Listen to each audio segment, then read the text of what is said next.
역대하 10장.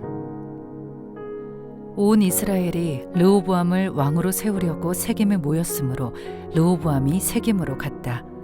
느밧의 아들 여로보암이 이 소식을 들었다. 그는 솔로몬 왕을 피하여 이집트에 가 있었는데 이 소식을 듣고 이집트에서 돌아왔다.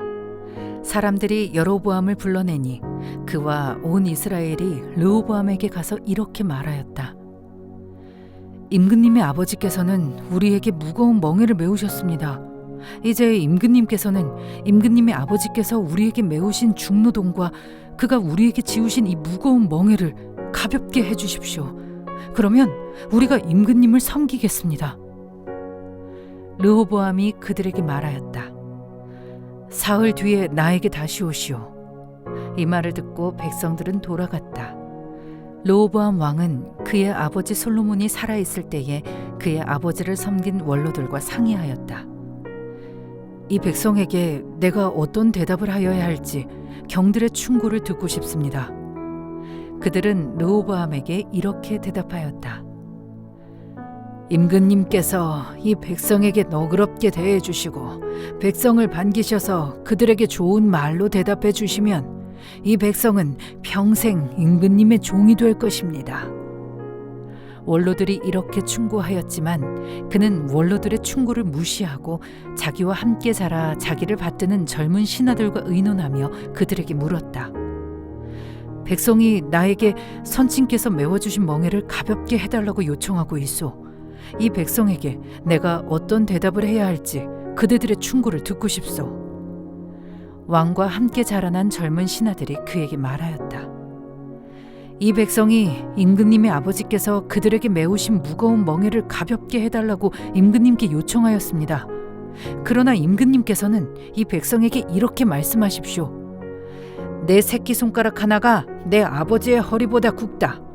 내 아버지가 너희에게 무거운 멍에를 메우셨으나 나는 이제 너희에게 그것보다 더 무거운 멍에를 메우겠다. 내 아버지께서는 너희를 가죽 채찍으로 매질하셨으나 나는 너희를 쇠 채찍으로 치겠다 하고 말씀하십시오. 왕이 백성에게 사흘 뒤에 다시 오라고 하였으므로 여로보암과 온 백성이 사흘째 되는 날에 르호보암 앞에 나왔다. 왕은 원로들의 충고를 무시하고 백성에게 가혹하게 대답하였다. 르호보암 왕은 젊은 신하들의 충고를 따라 백성에게 이렇게 대답하였다. 내 아버지가 당신들에게 무거운 멍에를 메우셨으나 나는 이제 당신들에게 그것보다 더 무거운 멍에를 메우겠소. 내 아버지께서는 당신들을 가죽 채찍으로 매질하셨으나 나는 당신들을 쇠 채찍으로 치겠소. 왕이 이처럼 백성의 요구를 들어주지 않았으니 하나님께서 일이 그렇게 뒤틀리도록 시키셨던 것이다. 주님께서 이미 실로 사람 아히야를 시키셔서 느밧의 아들 여로보암에게 하신 말씀을 이루시려는 것이었다. 온 이스라엘은 왕이 그들의 요구를 전혀 듣지 않는 것을 보고 왕에게 외쳤다. 우리가 다윗에게서 받을 몫이 무엇이냐? 이새의 아들에게서는 받을 유산이 없다. 이스라엘아, 각자 자기의 장막으로 돌아가라. 다윗이여, 이제 너는 너의 집안이나 돌보아라. 그런 다음에 온 이스라엘은 각자 자기들의 장막으로 돌아갔다. 그러나 유다의 여러 성읍에 살고 있는 이스라엘 자손은 르호보암의 통치 아래에 남아 있었다.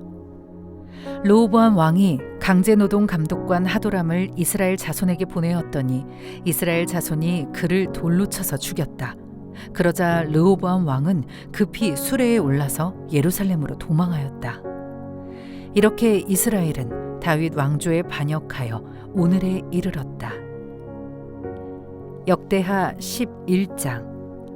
르호보암이 예루살렘에 이르러 유다와 베냐민 가문의 동원령을 내려서 정병 18만 명을 소집하였다. 그는 이스라엘과 싸워서 왕국을 다시 르호보암에게 돌리려고 하였다. 그러나 그때에 주님께서 하나님의 사람 스마야에게 말씀하셨다.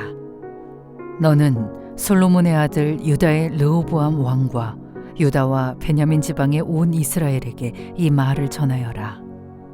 나 주가 말한다. 일이 이렇게 된 것은 내가 시킨 것이다. 너희는 올라가지 말아라. 너희의 동족과 싸우지 말고 각자 집으로 돌아가거라. 그들은 이러한 주님의 말씀을 듣고 여로보암을 치러 가던 길을 멈추고 돌아섰다. 르호보암은 예루살렘에 자리 잡고 살면서 유다 지방의 성읍들을 요새로 만들었다. 베들레헴과 에담과 드고아와 벳술과 소고와 아둘람과 가드와 마레사와 십과 아도라임과 라기스와 아세가와 소라와 아얄론과 헤브론이 그가 유다와 베냐민 지방에 세운 요새 성읍들이었다. 그는 이 요새 성읍들을 강화하고 거기에 책임자를 임명하고 양식과 기름과 술을 저장하여 두었다. 각 성읍마다 방패와 창을 마련하여 두어 성읍들을 크게 강화하였다. 이렇게 유다와 베냐민은 르호보암의 통치하에 들어갔다. 이스라엘 전국에 있던 제사장들과 레위 사람들이 모두 자기들이 살던 지역을 떠나 르호보암에게로 왔다. 레위 사람들이 목장과 소유지를 버리고 유다와 예루살렘으로 온 것은 여로보암과 그의 아들들이 그들에게 주님을 섬기는 제사장 직분을 수행하지 못하게 하고 따로 제사장들을 세워서 여러 산당에서 순념소 우상과 자기가 만든 송아지 우상을 섬기게 하였기 때문이다. 이 밖에도 이스라엘 모든 지파들 가운데서 주 이스라엘의 하나님의 뜻을 찾기로 마음을 굳힌 이들이 주 조상의 하나님께 제사를 드리려고 레위 사람을 따라 예루살렘에 왔다. 그들은 유다 나라를 강하게 하고 솔로몬의 아들 르호보암의 왕권을 확고하게 하여 주었다. 그러나 그것은 3년 동안뿐이었다. 르호보암이 다윗과 솔로몬의 본을 받아 산 것이 3년 동안이었기 때문이다. 르호보암은 마할랏을 아내로 맞이하였다. 마할랏은 아버지 여리못과 어머니 아비하일 사이에서 태어난 딸이다. 그의 아버지 여리못은 다윗의 아들이고 그의 어머니 아비하일은 이새의 아들인 엘리압의 딸이다. 마할랏과의 사이에서 세 아들 여우스와 스마랴와 사함이 태어났다. 그 뒤에 르호보암은 압살롬의 딸 마아가를 아내로 맞아들였는데 마아가와의 사이에서는 아비야와 아떼와 시사와 슬로밋이 태어났다. 르호보암은 아내 18명과 첩 60명을 거느렸고 그들에게서 아들 28명과 딸 60명을 보았지만 그는 다른 아내들이나 첩들보다 압살롬의 딸 마아가를 더욱 사랑하였다. 르호보암은 마아가의 아들 아비야를 자기의 후계자로 삼을 생각이었으므로 왕자들 가운데서 서열을 가장 높게 하였다. 르호보암은 슬기롭게도 자기 아들들에게 유다와 베냐민 전 지역과 요새 성읍들을 나누어 맡기고 양식도 넉넉하게 되어 주었으며 아내들도 많이 얻어 주었다. 역대하 12장. 르호보암은 왕위가 튼튼해지고 세력이 커지자 주님의 율법을 저버렸다. 온 이스라엘도 그를 본받게 되었다. 그들이 주님께 범죄한 결과로 르호보암 왕이 즉위한 지 5년째 되던 해에 이집트의 시삭 왕이 예루살렘을 치러 올라왔다. 그는 병거 1200대, 기병 6만 명, 거기에다가 이루 헤아릴 수 없이 많은 리비아와 숲과 에티오피아 군대를 이끌고 이집트에서 쳐들어왔다. 시삭은 유다 지방의 요새 성읍들을 점령하고 예루살렘까지 진군하여 왔다.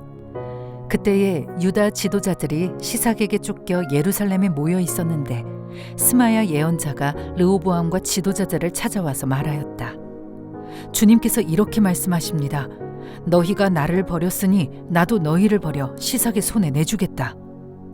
그러자 이스라엘 지도자들과 왕은 자신들의 잘못을 뉘우치고 주님께서는 공의로우십니다 하고 고백하였다. 주님께서는 그들이 이렇게 잘못을 뉘우치는 것을 보시고 다시 스마야에게 말씀을 내리셨다. 이렇게 잘못을 뉘우치니 내가 그들을 멸하지는 않겠으나 그들이 구원을 받기는 해도 아주 가까스로 구원을 받게 하겠다. 내가 내 분노를 시삭을 시켜서 예루살렘에 다 쏟지는 않겠으나 그들이 시삭의 종이 되어 보아야 나를 섬기는 것과 세상 나라들을 섬기는 것이 어떻게 다른지 깨닫게 될 것이다. 이집트의 시삭 왕이 예루살렘을 치러 올라와서 주님의 성전 보물과 왕실 보물을 하나도 남기지 않고 다 털어갔다. 솔로몬이 만든 금 방패들도 가져갔다. 그래서 르호보암 왕은 금 방패 대신에 놋 방패들을 만들어서 대궐문을 지키는 경호 책임자들에게 주었다. 왕이 주님의 성전에 들어갈 때마다 경호원들은 그 놋방패를 들고 가서 경호하다가 다시 경호실로 가져오곤 하였다. 르호보암이 잘못을 뉘우쳤기 때문에 주님께서는 그에게서 진노를 거두시고 그를 완전히 멸하지는 않으셨다. 그래서 유다 나라는 형편이 좋아졌다. 이렇게 하여 르호보암 왕은 예루살렘에서 세력을 굳혀 왕의 직무를 수행하였다. 르호보암이 왕위에 올랐을 때에 그는 41살이었다. 그는 주님께서 이스라엘 모든 지파 가운데서 택하여 당신의 이름을 두신 도성 예루살렘에서 17년간 다스렸다. 르호보암의 어머니 나아만은 암몬 사람이다. 르호보암은 주님의 뜻을 찾는 일에 마음을 쓰지 않고 악한 일을 하였다. 르호보암의 행적은 처음부터 끝까지 스마야 예언자의 역사책과 잇도 선견자의 역사책에 기록되어 있다. 르호보암과 여로보암은 사는 날 동안 그들은 늘 싸웠다. 르호보암이 죽어서 다윗성에 안장되자 그의 아들 아비야가 그의 뒤를 이어 왕이 되었다. 역대하 13장. 여로보암 왕 18년에 아비야가 유다의 왕이 되었다. 그는 예루살렘에서 세 해 동안 다스렸다. 그의 어머니는 기브아 사람 우리엘의 딸 미가야이다. 아비야와 여로보암 사이에 전쟁이 벌어졌다. 아비야는 전쟁에 용감한 군인 40만을 뽑아 싸우러 나갔고 여로보암 역시 정예 군인 80만을 뽑아서 맞섰다. 아비야가 에브라임 산간 지역에 있는 스마라임 산 위에 서서 소리쳤다. 여로보암과 온 이스라엘은 내가 하는 말을 들어라. 주 이스라엘의 하나님께서 다윗과 소금으로 파기될 수 없는 언약을 맺으시고 이스라엘을 다윗이 다스릴 나라로 영원히 그와 그의 자손에게 주신 것을 너희들이 모를 리가 없을 것이다. 그런데 다윗의 아들 솔로몬의 신하였던 느밧의 아들 여로보암이 일어나서 자기 임금에게 반역하였다. 건달과 불량배들이 여로보암 주변으로 몰려들어 솔로몬의 아들 르호보암을 대적하였다. 그때에 르호보암은 아직 어리고 마음도 약하여 그들을 막아낼 힘이 없었다. 너희는 수도 많고 또 여로보암이 너희의 신이라고 만들어준 금송아지들이 너희와 함께 있다고 해서 지금 다윗의 자손이 맡아 다스리는 주님의 나라를 감히 대적하고 있다. 너희는 아론의 자손인 주님의 제사장들뿐 아니라 레위 사람들까지 내쫓고 이방 나라의 백성들이 하듯이 너희 마음대로 제사장들을 임명하지 않았느냐? 누구든지 수송아지 1마리와 순양 7마리만 끌고 와서 성직을 맡겠다고 하면 허수아비 신의 제사장이 되는 것이 아니냐? 그러나 우리에게는 주님만이 우리의 하나님이시다. 우리는 그를 저버리지 않았다. 주님을 섬기는 제사장들은 다 아론의 자손이다. 레위 사람들도 자기들의 직무를 수행하고 있다. 그들은 날마다 아침 저녁으로 주님께 번제를 드리고 향을 피워드리고 깨끗한 상에 빵을 차려놓고 금 등잔대에는 저녁마다 불을 밝힌다. 이렇게 우리는 주님께서 정하여 주신 법도를 지키고 있다. 그러나 너희는 그 법도를 저버렸다. 똑똑히 보아라. 하나님은 우리와 함께 계신다. 그가 우리의 우두머리이시다. 그의 제사장들은 너희를 공격할 때에 불려고 비상 나팔을 들고 서 있다. 이스라엘 자손아, 너희 주 조상의 하나님과 싸울 생각은 하지 말아라. 이길 수 없는 싸움이 아니겠느냐. 그러나 여로보암은 이미 복병에게 유다군 뒤로 돌아가 있다가 뒤에서 나오라고 지시하여 두었다.